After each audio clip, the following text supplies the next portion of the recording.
Pues me estás diciendo muy buenos días, ¿verdad? Hermanos, buenos días, bonita familia de la Iglesia Bautista Más Vida. Es un gusto estar con ustedes a través de nuestra transmisión hoy en vivo para el culto. Esperamos unos minutos para también que se vayan conectando, pero es un gozo estar adorando al Señor desde casa y al mismo tiempo llegando a vuestras casas por estos medios. Mandamos un abrazo, un saludo a cada uno de ustedes. De verdad os echamos mucho de menos y anhelamos el día en el cual podamos con toda libertad otra vez volvernos a congregar. Son tiempos difíciles que tenemos que asimilar y agradecer a Dios también, porque Él está en control, Él está cumpliendo con su plan y Él utiliza todas estas cosas para sus propósitos. No se nos olvide nunca. Oramos también por nuestro pastor, nuestro hermano Corey Meyer, su esposa, pues que Dios les dé salud y que estén muy bien y que de verdad estas situaciones que hoy todos tenemos que enfrentar sean bajo y con la benéfica mano de Dios guardándonos. Vamos a tomar un momentito para orar en este tiempo que iniciamos y gracias también por conectarse y también a aquellos que tal vez del otro lado del mar nos están viendo, a la bonita familia del Señor que está en todas partes, que de una u otra manera se conectan y se hacen parte y se hacen presentes también de este culto. Dios les bendiga. Vamos a tomar un momentito para orar. Señor, hoy te agradecemos tu bondad. Gracias por permitirnos reunir, gracias por permitirnos estar aquí para adorar tu nombre. Gracias también porque sabemos que nos guardas, sabemos que tú estás en control. Hoy ruego, Señor, que confortes nuestros corazones, que los llenes de esperanza, que nos ayudes a estar fortalecidos en ti. Cada uno con la necesidad que tenga, que tú puedas, Señor, en tu misericordia suplirla. Sabemos que puedes, anhelamos y pedimos conforme a tu voluntad que proveas trabajo, provisión económica, salud, pero también ánimo y disposición a someternos a tu palabra. Que seas tú a quien querramos adorar y que seas tú a quien querramos, Señor, proclamar en nuestras vidas. Hoy rogamos tu bendición, hoy rogamos tu protección, hoy rogamos, Señor, que te manifiestes entre nosotros y te agradecemos por el gran privilegio que es servirte y compartir tu palabra. Ponemos nuestras vidas en tus manos y rogamos, Señor, que te hagas presente, afianzando nuestros corazones en tu palabra. Te lo pedimos en Cristo. Amén. En Juan, el Evangelio de Juan, el capítulo 14, el versículo 27, no es la predicación, simplemente se los leo para tenerlo yo en mente durante el tiempo que estemos en el culto. El Evangelio de Juan, capítulo 14, regresaremos a él ya en la predicación, será una de las porciones que veremos, pero es tremendo lo que el Señor nos está diciendo. Dice el versículo 26 y 27, mas el Consolador, el Espíritu Santo, a quien el Padre enviará en mi nombre, Él os enseñará todas las cosas y os recordará todo lo que yo os he dicho. La paz os dejo, mi paz os doy. Yo no os la doy como el mundo la da. No se turbe vuestro corazón, ni tenga miedo. A ese Dios servimos. Ahora, hace rato, hace una media hora, les envié por el grupo de oración de la iglesia, los que están en el grupo, la letra de las canciones que vamos a entonar. Yo les animo a que, yo sé que a lo mejor algunos tengan en el móvil también, estén viendo esta transmisión y se les dificulte, por eso lo hice un poquito más temprano para que la tengan y que pudieran por algún otro medio verla, pero son cánticos espirituales que conocemos y siendo que es así, pues apelo también un poquito a vuestra memoria y si no, que en tu corazón estés alabando a Dios como queremos hacerlo ahora nosotros aquí desde casa, cantarle al Señor, porque le cantamos a Él. A veces hay gente que se va de una iglesia porque no le gusta la música y a veces no nos damos cuenta que la música no es para nosotros, es para nuestro Dios. Hoy queremos cantar para el Señor, desde luego, pero también esto fortalece nuestro corazón porque son cánticos espirituales, cánticos que hablan de nuestra fe, nuestra esperanza y de nuestras convicciones que el Señor ha puesto en nuestras vidas. Vamos a entonar este cántico durante el culto, Noble Sostén. Así que voy a pedir a mi esposa que encienda el otro micrófono. Permíteme, yo apago este primero. Ahora sí. Encendido el otro, vamos a entonar este cántico Noble Sostén en la versión corregida y aumentada. No, esta es otra versión, ¿verdad? A ver, vamos.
Sé que lo están cantando bien ahí donde están. Nos da mucho gusto que estén entonándolo con nosotros. Así que ahora digo, no me lo pidió el pastor, hermano Corry, pero yo sé que le gusta mucho este cántico. Nos gusta porque nos llena, nos gusta porque describe una de las verdades más hermosas, el amor que Dios nos tiene. Yo sé que mucha gente lo pone en duda, pero la verdad, cuando volteamos a la cruz, cuando recordamos lo que Él hizo por nosotros, cuando sin merecer nosotros que Él tomara nuestro lugar, Él ofrenda su vida, no podemos negar, no podemos contradecir, no podemos decir que Dios no nos ama. Fue su amor el que lo mantuvo en la cruz, fue su amor el que lo llevó ahí, y yo quiero cantar de este amor tan grande. Entonces le damos una vuelta.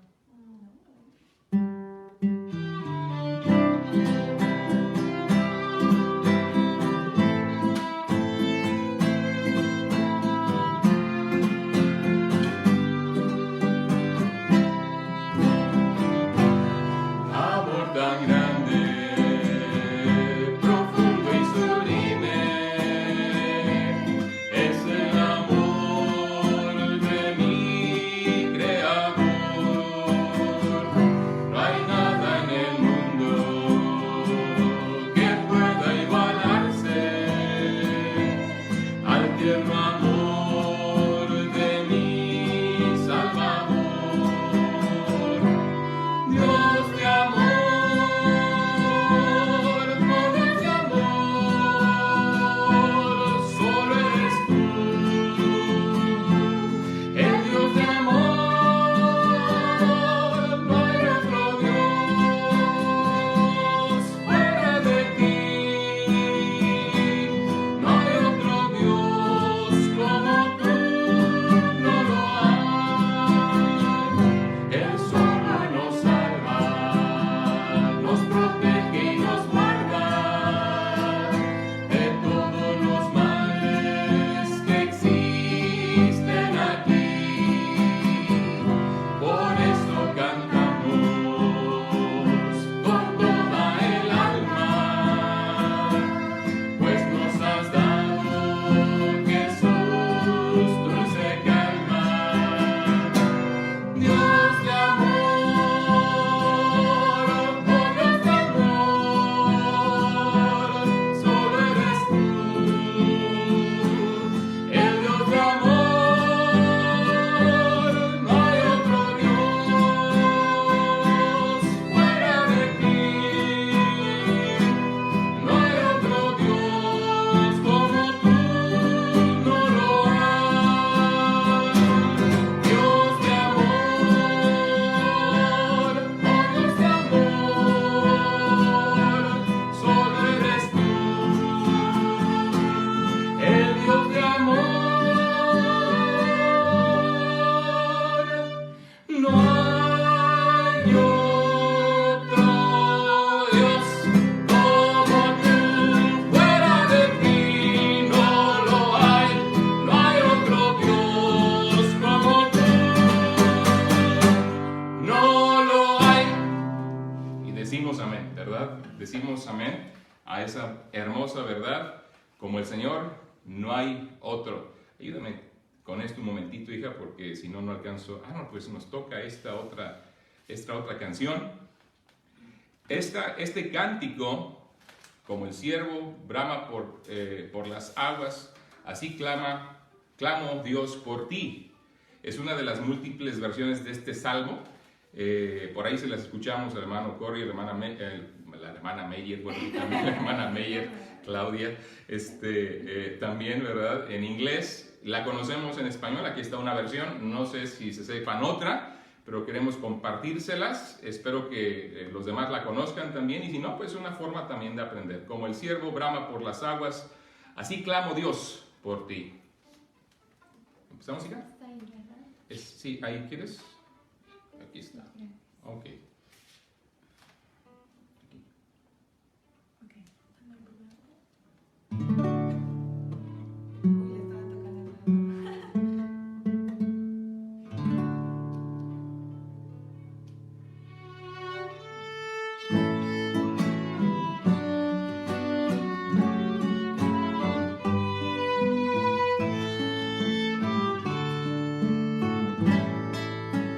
Como el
Ese es nuestro anhelo.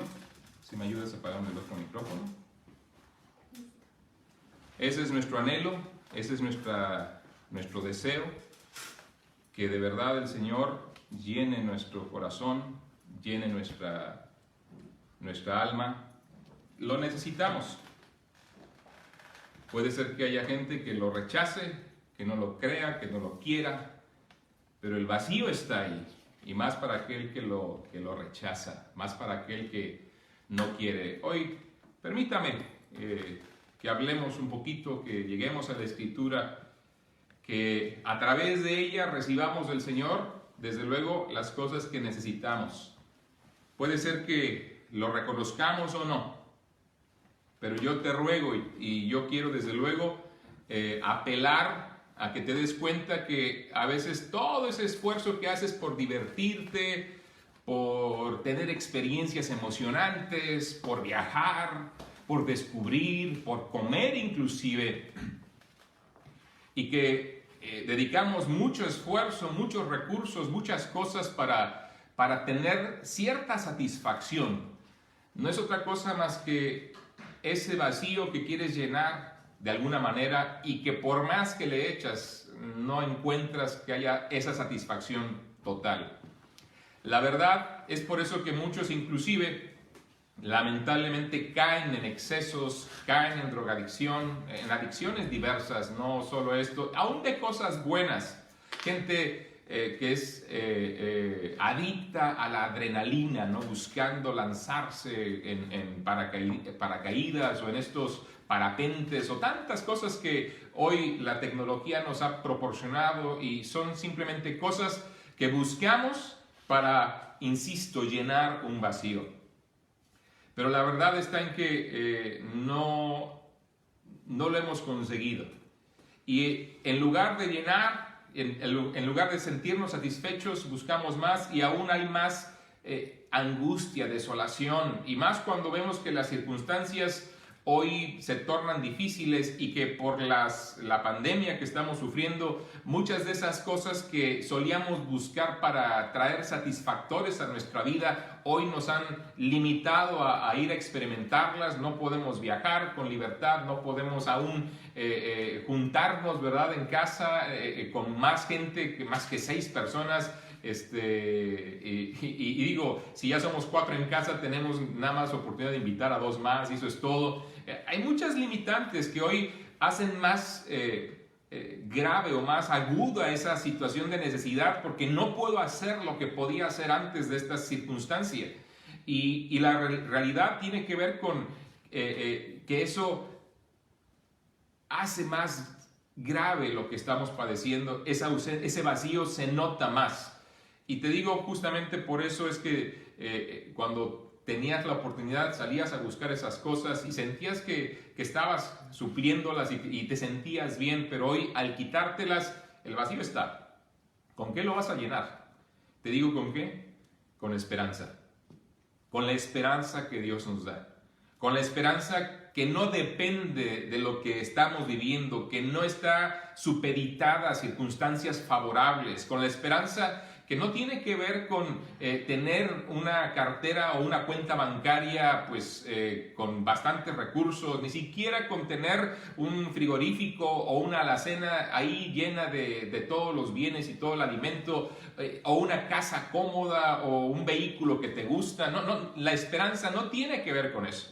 Saben, estaba revisando mis notas y checando cosas que en el tiempo he compartido y me encontré cómo cíclicamente hay momentos de angustia y crisis severas o más severas que nos repercuten y nos hacen sentir temor, y que, insisto, ese vacío, esa desesperanza se enfatiza mucho más.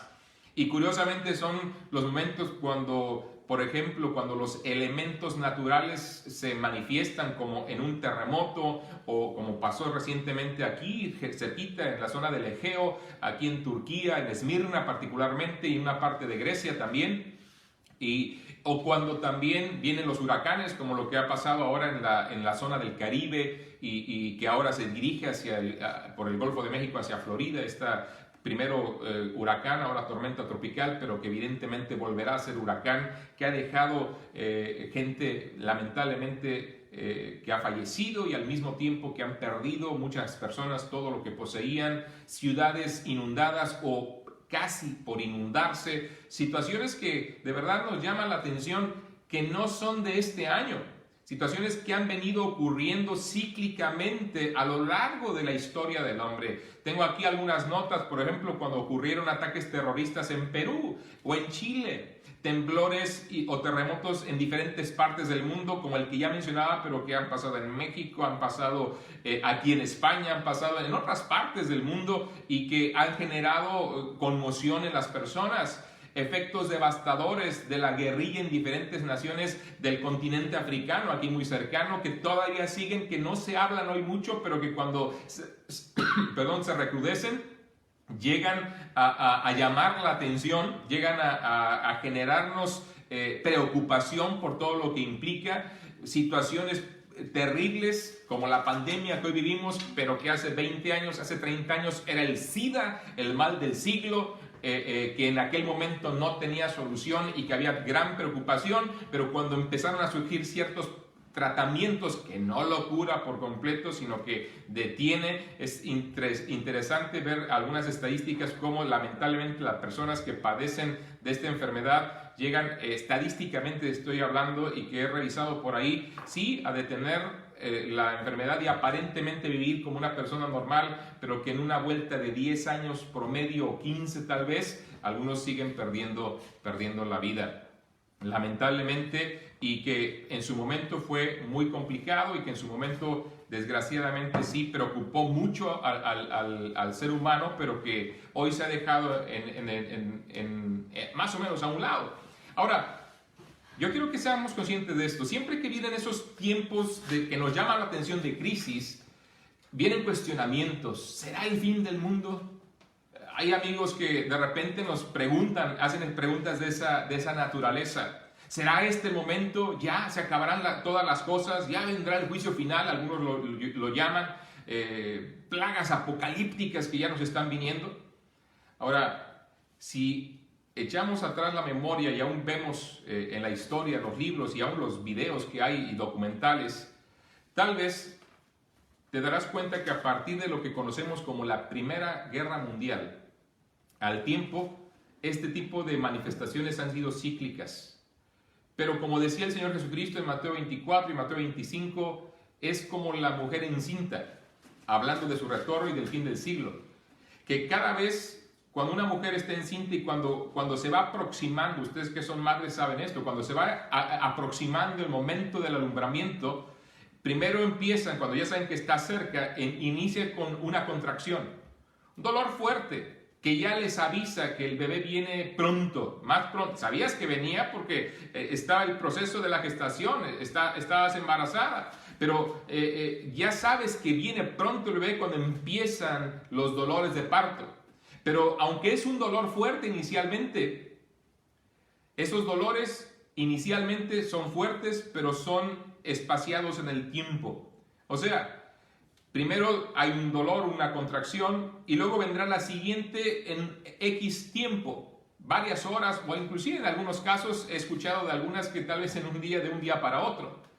Pero a medida que se acerca el momento del alumbramiento, los dolores se intensifican, son cada vez más fuertes, pero cada vez también más continuos. El tiempo entre una y otra contracción es menor.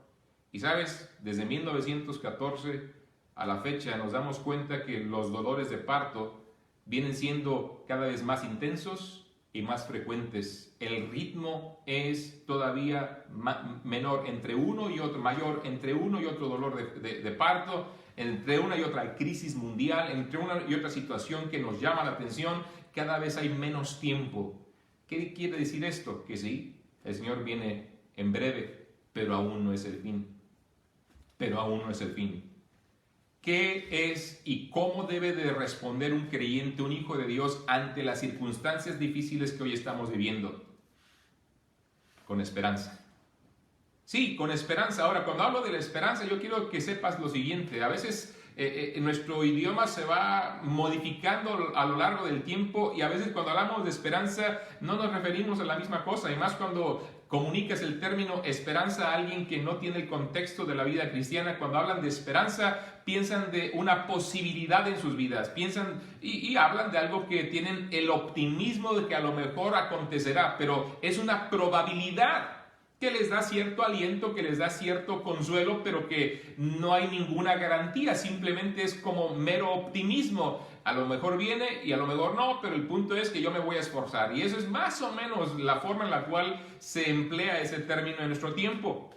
Sin embargo, la Escritura lo utiliza de una manera distinta. En Romanos capítulo 8, versículos 24 y 25, el apóstol Pablo dice: porque en esperanza fuimos salvos.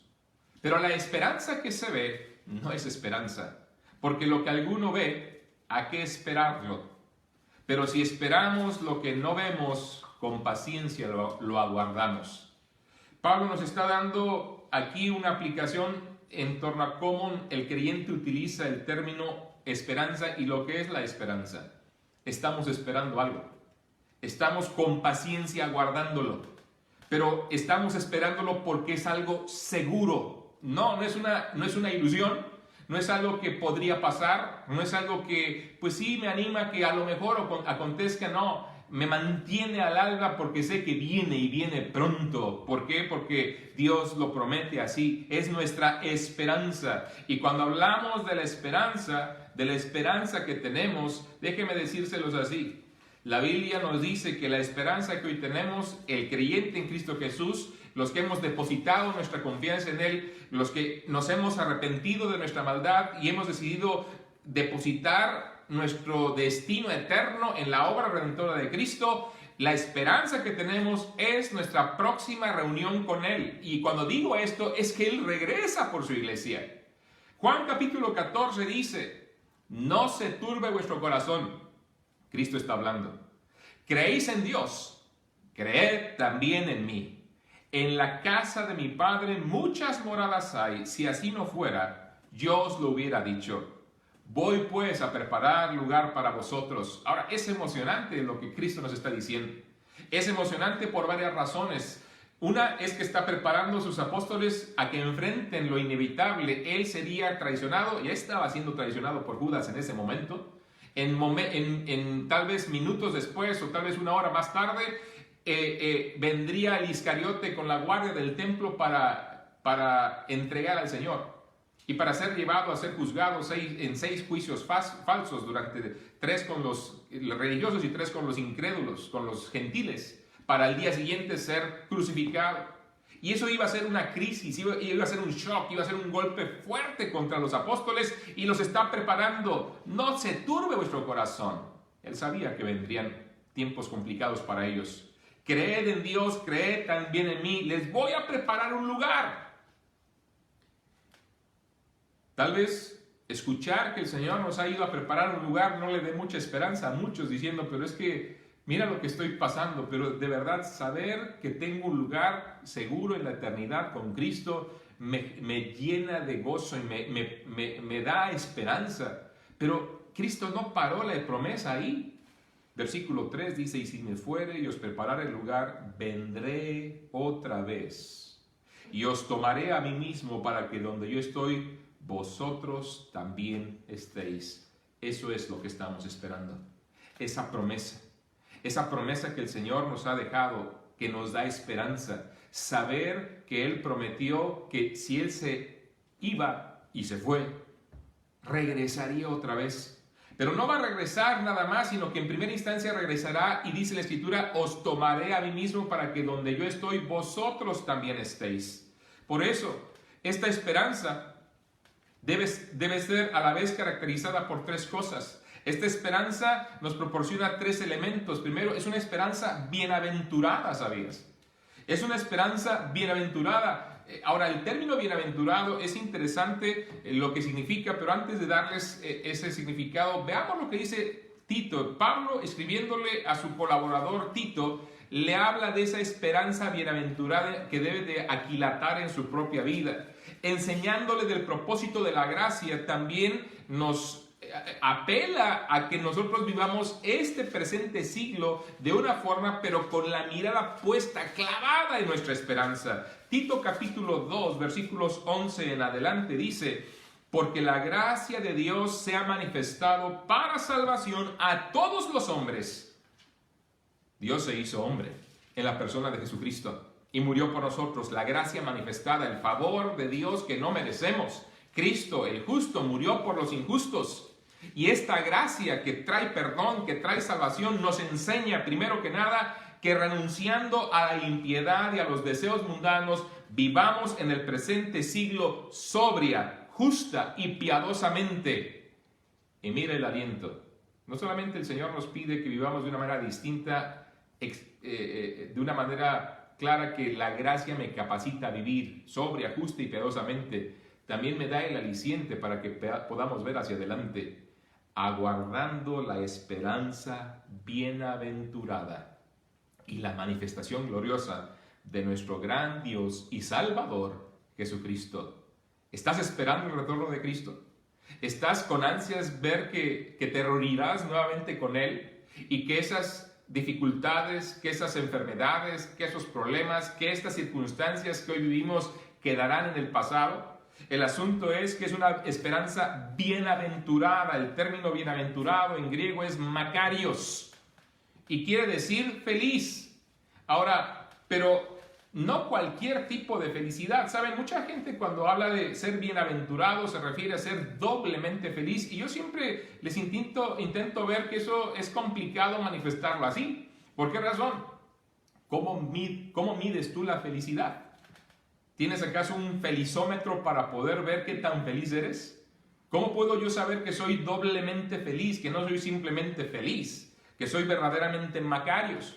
Ahora, interesante es que el término makarios se le aplicaba a las deidades griegas para describir el estatus que ellos tienen bueno, obviamente es en la filosofía y en las creencias de los griegos, de que por ser deidades vivían por encima de las afecciones de los simples mortales. Pero la Biblia no está refiriéndose aquí a dioses griegos. La Biblia no está apelando a dioses griegos. Ahora, utiliza el término griego makarios porque era un término que la gente de aquel tiempo entendía. Por cierto, esto es dirigido a Tito, que está en la isla de Creta. Entonces el término era perfectamente bien conocido, makarios, referente sobre todo a las deidades que vivían por encima de las afecciones de los mortales, referente también aplicado a las personas ricas que no tenían necesidad de nada y por lo tanto vivían en un estatus de comodidad por encima también del promedio de la gente, y no se refiere ni a ricos ni a dioses. Está apelando a nosotros los creyentes en Cristo, los que tenemos la esperanza que es bienaventurada. Dirán, bueno, la esperanza es bienaventurado, pero genera una bienaventuranza en mi vida. Trae felicidad, una felicidad real que está por encima de mis circunstancias. Hermanos, amigos, ciertamente todos tenemos alguna afección, algún problema, sea de salud, sea económico, sea familiar. Todos estamos creciendo y enfrentando situaciones diversas y adversas, pero podemos vivir por encima de ello. Estas situaciones, como Job las tuvo que enfrentar en su momento, no le robaron el hecho de que confiara y siguiera confiando en su Dios, sino al contrario, podía vivir por encima de ello diciendo: Jehová Dios dio, Jehová quitó, sea el nombre de Jehová bendito, porque tenía esperanza, porque sabía en quién había creído. Y la pregunta es, ¿sabes tú en quién has confiado? Yo he confiado mi vida a aquel que murió por mí, a aquel que lo entregó todo por mí, a aquel que prometió no solamente que me prepararía un lugar, sino que aseguró que regresaría para llevarme con él. Y sabes, esto es tan seguro como que vino una vez, como que se encarnó, como que vivió entre nosotros y murió en la cruz del Calvario y volvió a la vida al tercer día y ascendió al cielo. Es tan seguro que, como dicen los ángeles a los apóstoles en aquel día que vieron a Cristo ascender, este mismo Jesús que habéis visto ascender al cielo, así vendrá otra vez como le ha has visto haber ido al cielo, así vendrá otra vez. Es tan seguro. Hermanos, es una esperanza bienaventurada porque nos proporciona felicidad. Y como ya leímos hace rato en Juan capítulo 14, versículo 27, nos proporciona paz. Sí, una paz que el mundo no da, como dijo el Señor Jesucristo. Mi paz os dejo, mi paz os doy, yo no os la doy como el mundo la da. No se turbe vuestro corazón, ni tenga miedo. Cuando tú confías en Jesucristo como tu Salvador, hiciste la paz con Dios. Cambiaste de ser enemigo de Dios a ser amigo de Dios. Hubo una reconciliación y la paz de Dios se hizo entre tú y el Señor. Pero al mismo momento el Señor no solamente hizo la paz contigo y no solo tú hiciste la paz con Él. En ese instante el Espíritu Santo que vino a morar en tu corazón también te trae con Él su paz. Una paz que va por encima de las circunstancias, una paz que es bienaventurada, una paz que trae desde luego la plenitud y la prosperidad del shalom hebreo, porque cuando Dios habla de darnos paz, no solamente tiene que ver con seguridad, no tiene que ver solamente con un asunto de no padecer situaciones adversas que podemos padecerlas, sino tiene que ver con su presencia y con el hecho de que nos ayude a vivir por encima de las aflicciones presentes. Pero no solo esto. Esta esperanza es bienaventurada porque trae paz. Esta esperanza es bienaventurada porque también es segura, como ya lo había mencionado antes. ¿Sabes? En 2 de Pedro capítulo 1, Pedro está dando testimonio de cómo él, con los demás apóstoles, con Jacobo y Juan, los miembros del círculo íntimo del Señor, del grupo al cual estuvo más cerca del Señor en su instrucción durante los 3 años y fracción que estuvieron viéndolo y recibiéndolo y siendo ministrados por Él, preparados por Él para la tarea que vendría adelante. Una de las escenas es cuando el Señor se transfigura en el monte, o sea, su cuerpo tomó características gloriosas ante ellos. Dice, es más, Pedro, que y ahí en el Evangelio de Mateo, el capítulo 13, donde podemos ver esta verdad, ver narrada esta historia, vemos cómo el Señor tomó estas características gloriosas y dijo que fue como que el Señor se convirtiera en el mismo sol en ese instante. Vieron algo glorioso y vieron a Moisés y vieron a Elías venir. Y empezaron a emocionarse y dijeron, vamos a hacer enramadas, una para ti, otra para Elías y otra para Moisés. Y de repente ya no había nada.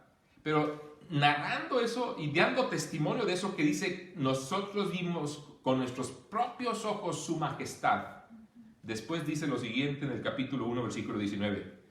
Tenemos también la palabra profética más segura, a la cual hacéis bien en estar atentos como a una antorcha que alumbra en lugar oscuro hasta que el día esclarezca y el lucero de la mañana salga en vuestros corazones.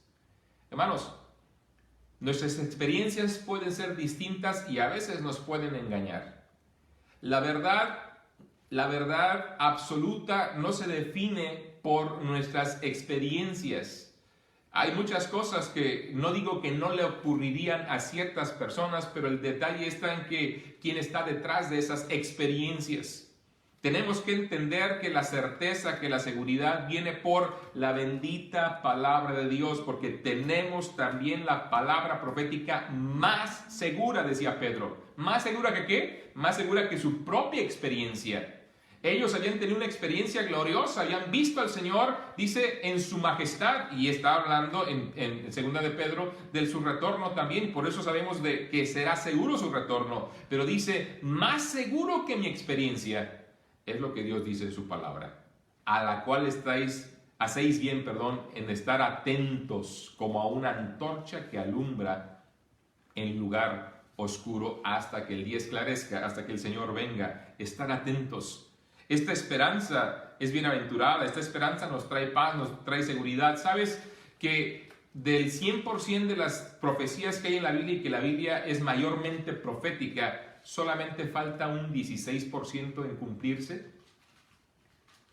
¿Es seguro el retorno de Cristo? ¿Es seguro que vendrá por ti y por mí? ¿Sabes por qué? Porque hay un 84% de la Escritura que ya ha sido cumplido y que confirma que lo que falta por cumplirse ocurrirá. Que así como Cristo vino y nació en Belén, siendo concebido de manera milagrosa por obra del Espíritu Santo, y después vivió una vida perfecta para ofrendar su vida en la cruz del Calvario por nosotros, así como el Señor hizo esto, así vendrá otra vez como prometió hacerlo. Así de seguro es. Él vino y Él volverá.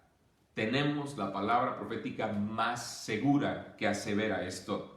Es una esperanza bienaventurada que trae paz, que trae seguridad, que es segura que Él regresará, pero trae gozo. Saber que nos reuniremos nuevamente con Él. Pero mira, tenemos que echar mano y hacer buen uso de esa esperanza. ¿Sabes? Es una esperanza que me da felicidad, porque me da paz, seguridad y gozo. Pero es una esperanza también que debe ser purificadora en nuestra vida. En 1 de Juan, capítulo 3, me gusta mucho esta epístola y nos hace mucho bien regresar a ella y tomar elementos de ella y de verdad ser exhortados y confrontados con ella, porque también es en ese tono confrontador nos llama la atención mucho el apóstol Juan, aunque ya no como un hijo del trueno, como era su apodo cuando estuvo con el Señor, sino ahora ya siendo un anciano, siendo una persona que había madurado y que ahora nos confronta como hijitos. Miren, capítulo 3 desde el versículo 1, dice: mirad cuál amor nos ha dado el Padre, para que seamos llamados hijos de Dios. Por esto el mundo no nos conoce, porque no le conoció a Él. Amados, ahora somos hijos de Dios, y aún no se ha manifestado lo que hemos de ser, pero sabemos que cuando Él se manifieste, seremos semejantes a Él, porque le veremos tal como Él es. Está hablando de su retorno. Y dice, versículo 3, y todo aquel que tiene esta esperanza en Él, se purifica a sí mismo, así como Él es puro. Cristo regresa, lo prometió. Esa es mi esperanza. Y tener viva en mi mente y en mi corazón esa esperanza me ayuda a vivir de una manera íntegra en un mundo que cada vez más y más y más tira hacia la impiedad. La realidad es el saber que en cualquier momento, como dice Mateo 24:42, que la hora nadie la sabe, que como ladrón en la noche vendrá el Señor, que será en un momento que nadie lo espera, vendrá en el momento menos esperado, aunque podemos darnos cuenta que en breve vendrá, pero la realidad, el día y la hora justa no sabemos. Pero en ese proceso, en ese tiempo que estamos en espera, el saber que regresa me ayuda a mantener una vida pura delante de Él, una vida piadosa. Porque el que tiene esta esperanza en Él, en que le veremos un día cara a cara, en que un día nos reuniremos otra vez con Él, dice la Escritura, se purifica a sí mismo así como Él es puro. Les he comentado esta anécdota que leí hace tiempo y que la verdad ilustra mucho esta realidad. Aunque se trata aquí de un asunto distinto, pero que es bien aplicable. Un pastor había estado batallando mucho en que ciertos miembros de la iglesia asistieran fielmente. Eso no pasa en la Iglesia Bautista Más Vida. Yo sé que eso es de otras iglesias, hermanos, entonces no se sientan aludidos. Pero un pastor tenía ese problema. Y entonces estaba intentando pensar y orando al Señor, ¿cómo voy a hacer que estos hermanos, o este hermano en particular, pueda asistir y congregarse a los cultos? Y aún viviendo cerca de donde estaba el lugar de reunión de la iglesia. Y caminando el pastor rumbo hacia la iglesia, era un pueblo pequeño, un pueblo rural, iba camino hacia el templo para tener la reunión de la iglesia y vio ahí por la reja, por la barda que tenía, a uno de los miembros de la iglesia que estaba partiendo leña, preparándose para el invierno. Ya está haciendo frío también acá. Y al verle, era notorio que ese miembro no tenía la menor intención de ir al culto, estaba en otras labores. Y entonces el pastor se detuvo y lanzó un grito para saludarlo, pero también para alentarlo. le dijo, el Señor viene, y siguió su camino. Llegó el pastor y empezó el culto, pero en menos de 3-4 minutos ya estaba ahí aquel miembro. Y el pastor se alegró de eso. Y cuando termina el culto, se acercó a él y le saluda y le agradece haber hecho el esfuerzo de haber ido a la reunión y todo esto. Y le pregunta, bueno, ¿y qué fue lo que finalmente te hizo venir? Pues lo que dijo usted, pastor. El hecho de saber que Cristo podría venir en cualquier momento me hizo reflexionar que si llegaba en ese instante me encontré en un lugar donde no tenía que estar, sino la realidad me hubiera dado vergüenza que el Señor, si hubiera venido en ese momento, me encontrara haciendo actividades que no eran el momento de hacer, sino que en ese instante yo tenía que estar aquí con ustedes. Y por eso quiero que Dios me encuentre en donde debo estar y haciendo lo que debo de hacer, porque me dará mucha vergüenza si me encuentro haciendo otra cosa. Realmente es lo que está diciendo 1 Juan 3. Y todo aquel que tiene esta esperanza en Él, que regresará por nosotros, se purifica a sí mismo así como Él es puro. Es una esperanza que purifica. Pero no solamente es una esperanza que purifica, es una esperanza que alienta. Es esperanza. Nos genera de aliento, nos da ímpetu, nos permite levantarnos y seguir sirviéndole, aunque no veamos de momento fruto, pero el saber que nos reuniremos con Él, el entender que estaremos con Él, el entender que todo lo que estamos haciendo, nada es en vano, nos da esperanza, y más cuando sabemos que Él regresará por nosotros. El apóstol Pablo aplica esta esperanza también para que no nos entristezcamos. Miren, en 1 Tesalonicenses capítulo 4, 1 Tesalonicenses capítulo 4, versículo 13, se encuentra una de las indicaciones, de las instrucciones, de las enseñanzas más emocionantes del Nuevo Testamento, y tienen que ver totalmente, es la descripción del momento en el cual se ve realizada o se ve cristalizada nuestra esperanza. Dice el versículo 13, tampoco queremos, hermanos, que ignoréis acerca de los que duermen, para que no os entristezcáis como los otros que no tienen esperanza. Ahora dirán, pero bueno, a ver, ¿cómo me voy a entristecer por alguien que está dormido? Bueno, ¿sabías que el apóstol Pablo y aún el Señor Jesucristo emplea el término dormir para aplicarlo a creyentes en Cristo Jesús que han muerto? Porque el creyente en Cristo Jesús que ha muerto, no es, se le ve a él, no es que se le vea como que ya acabó todo, sino para el Señor y para el creyente en Cristo Jesús, una persona que ha muerto es como si estuviera dormida por la esperanza que tenemos en Él. Versículo 14. Porque si creemos que Jesús murió y resucitó, así también traerá Dios con Jesús a los que durmieron en Él, a los que murieron en Él. Es tremendo cómo en Europa hablar de la muerte puede ser un tema tabú, incomoda. ¿Por qué? Porque no hay esperanza. Es tremendo cómo en México es un tema del cual se pretende reír. ¿Por qué? Porque nos atemoriza.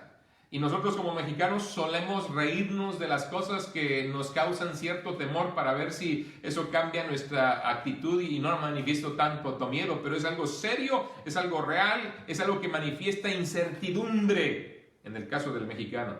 En el caso del europeo, en el caso del español, llena de tristeza, llena de horror. ¿Por qué? Porque no tienen esperanza. Y sin embargo, algunos dicen creer, que son creyentes. ¿Creyentes en qué? Que hay Dios. ¿Creyentes en qué? Que Jesús es Dios, sí. Pero ese tipo de fe no les trae esperanza. Porque es una credulidad nada más, es una tradición nada más, no ha sido la fe transformadora, la fe que requiere un arrepentimiento para aplicarse y abrazar la obra redentora de Cristo y sabernos perdonados, sabernos con un lugar en la gloria eterna con Cristo y saber que un día Él regresará por nosotros. Por eso dice el apóstol en el versículo 15, por lo cual os decimos esto en palabra del Señor, que nosotros que vivimos, que habremos quedado hasta la venida del Señor. Miren, era tan seguro, estaba tan seguro el apóstol Pablo que esto ocurriría, que él mismo se contaba entre los que experimentaría en este momento. No fue así, pero él sabía que podía ser y por eso se contaba, porque estaba vivo cuando estaba escribiendo esto. Nosotros que vivimos, que habremos quedado hasta la venida del Señor, no precederemos a los que durmieron, no precederemos a los que murieron, porque el Señor mismo, con voz de mando, con voz de arcángel y con trompeta de Dios descenderá del cielo, y los muertos en Cristo resucitarán primero. Ocurrirá algo así como ocurrió en Juan capítulo 11, cuando su amigo Lázaro había muerto. Ya era de 4 días. Y él pidió que quitaran la piedra, la roca que cubría, que estaba ahí bloqueando el acceso a la tumba. Y en ese instante el Señor, con voz de mando, gritó: ¡Lázaro, ven fuera! Y el que había estado muerto salió. ¡Qué tremenda escena! Ahora, imagínatelo a escala global. Imagínatelo, claro, el Señor no llegará hasta la tierra, pero en el cielo, con voz de mando, con voz de arcángel, con trompeta de Dios, dirá: los míos, vengan todos. Y en un instante, como dice 1 Corintios 15, en un abrir y cerrar de ojos, los muertos en Cristo resucitarán primero. Luego nosotros, los que vivimos, los que hayamos quedado, si Dios nos permite vida, y yo oro para que también sea algo que Dios me permite experimentar, no la muerte, sino la transformación. Seremos arrebatados juntamente con ellos en las nubes para recibir al Señor en el aire, y así estaremos siempre con el Señor. Por tanto, alentaos los unos a los otros con estas palabras. Cristo viene por los suyos. Me emociona. ¿Te emociona a ti? Saber que un día Él vendrá y dice: me arrebatará, me tomará. Y la idea es esta, que nos va a quitar, ¿verdad? Nos va a arrebatar, porque en ese momento este mundo entrará en un colapso total. Si usted piensa que lo que vivimos hoy es algo terrible de dimensiones apocalípticas, la realidad, lo peor está por venir.